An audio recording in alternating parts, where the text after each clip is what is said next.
Bismillahirrahmanirrahim. Assalamualaikum warahmatullahi wabarakatuh.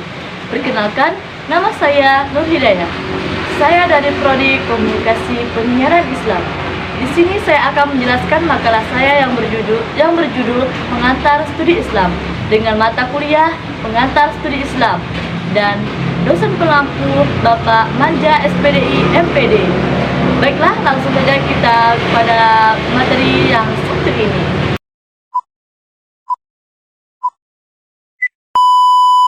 Studi merupakan sebuah bahasa terapan dari kata belajar. Artinya, arti dari studi adalah belajar. Belajar merupakan akibat adanya interaksi antara stimulus dan respon. Lain halnya dengan Islam jika ditinjau dari segi bahasa Islam yang berasal dari kata aslama, yuslimu, dan islaman, yang berarti submission atau ketundukan, resignation, pengunduran, dan reconciliation atau perdamaian. Kata aslaman ini berasal dari kata salima yang berarti peace atau damai, aman, dan sentosa.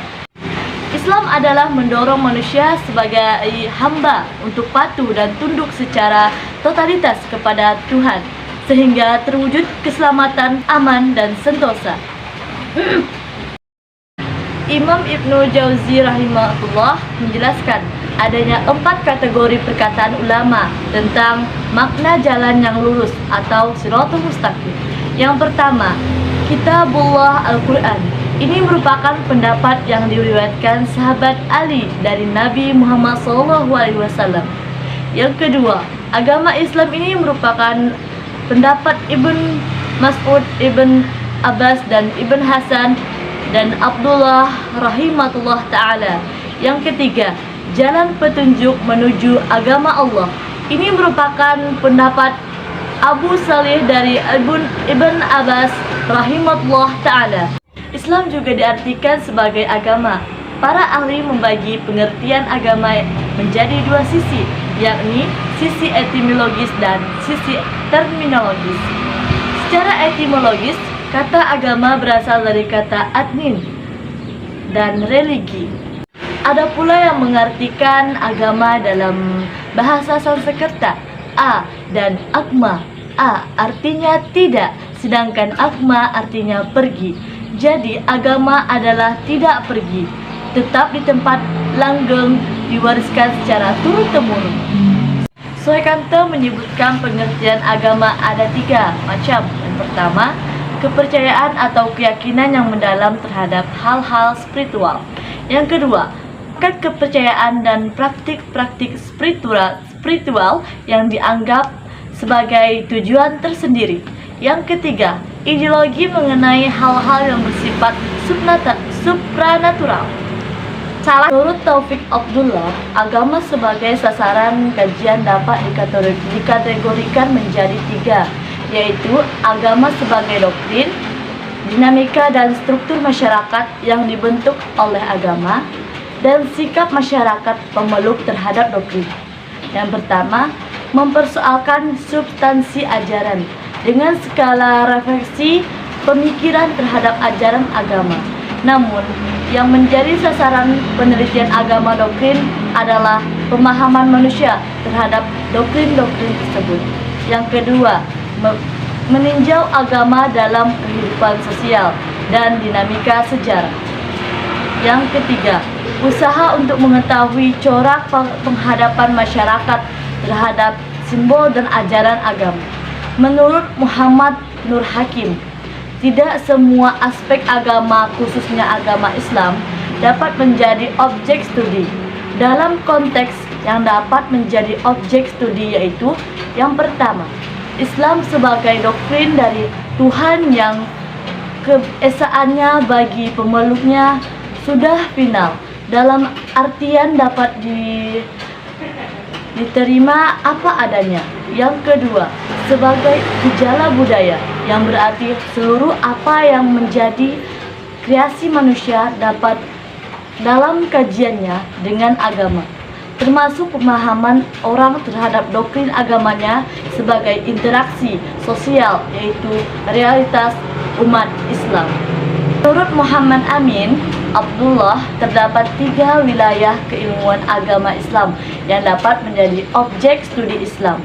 Yang pertama, wilayah praktik keyakinan dan pertahanan terhadap wahyu yang telah diinterpretasikan sedemikian rupa oleh para ulama, tokoh pendataan masyarakat dalam umumnya.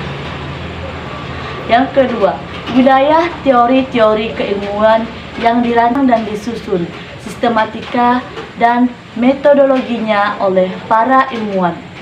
Para ahli apa yang ada pada wilayah ini sebenarnya tidak lain dan tidak bukan adalah teori-teori keilmuan agama Islam, baik secara indukatif dari praktek-praktek keagamaan yang maupun sepanjang sejarah perkembangan masyarakat muslim dimanapun mereka berada.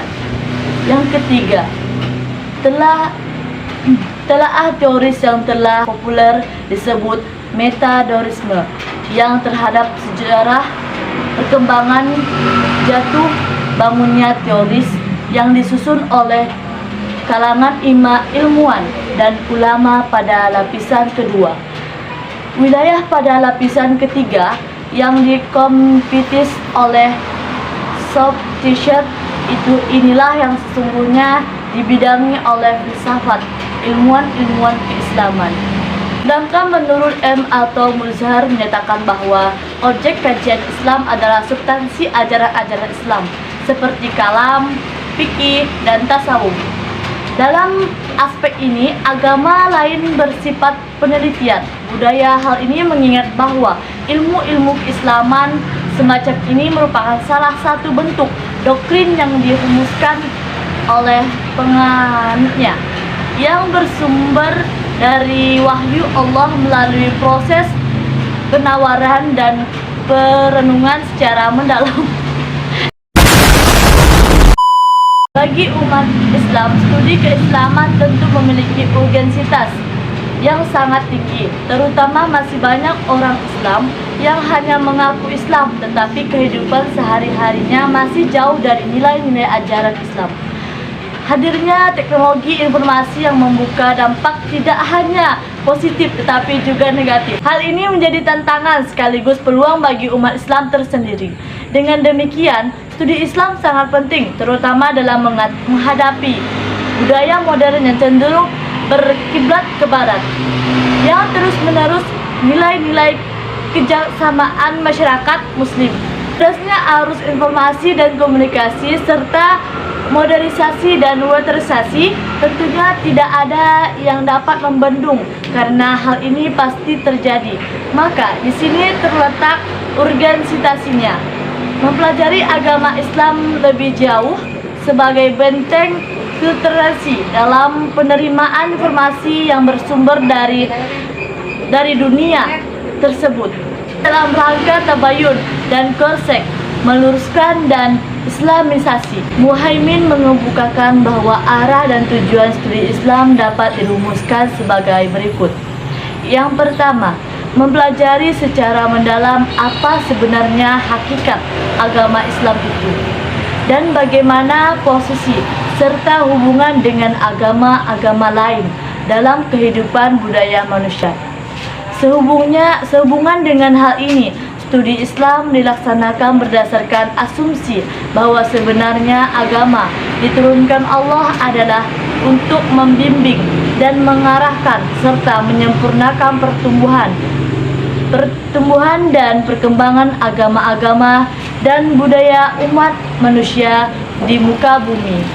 Agama-agama pada mulanya tumbuh dan berkembang berdasarkan pengalaman dan penggunaan akal serta budidaya manusia, serta diarahkan oleh Islam menjadi agama non-isme yang benar.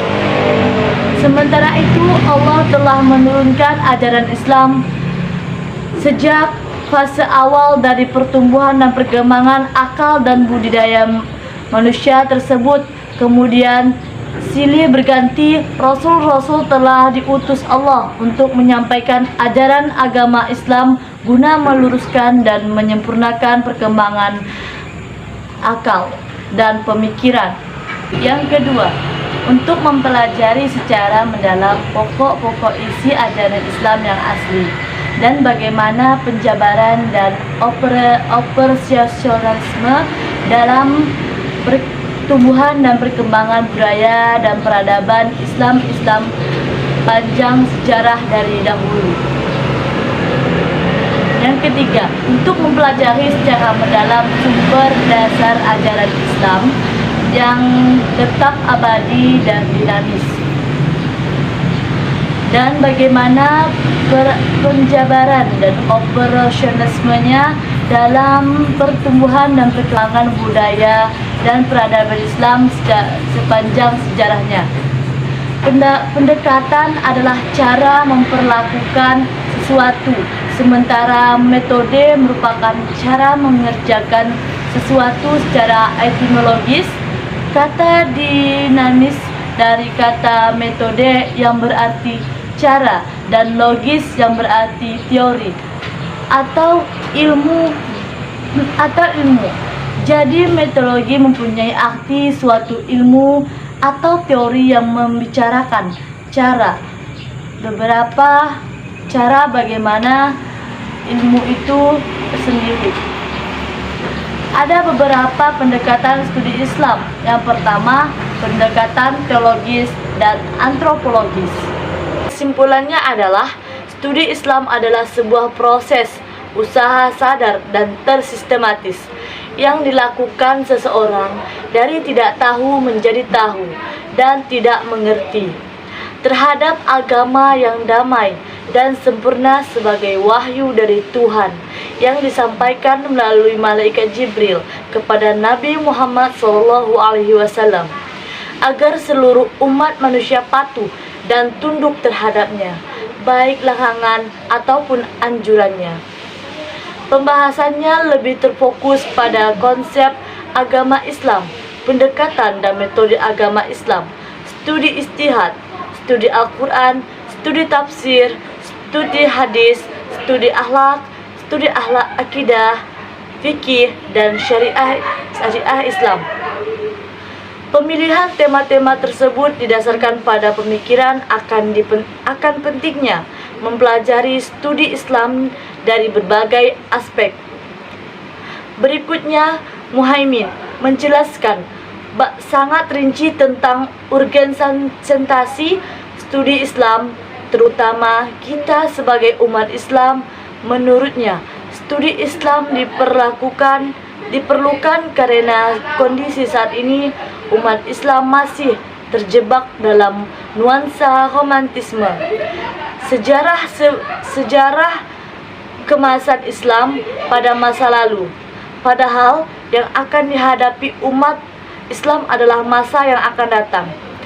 Hal tersebut hanya akan mensibukkan diri dengan kembangan masa lalu, sementara realitas kehidupan selalu menuju dan semakin canggih. Sekian dari pembahasan materi saya pada hari ini. Wabillahi taufiq wal hidayah. Wassalamualaikum warahmatullahi wabarakatuh. Bye bye. Waalaikumsalam warahmatullahi wabarakatuh.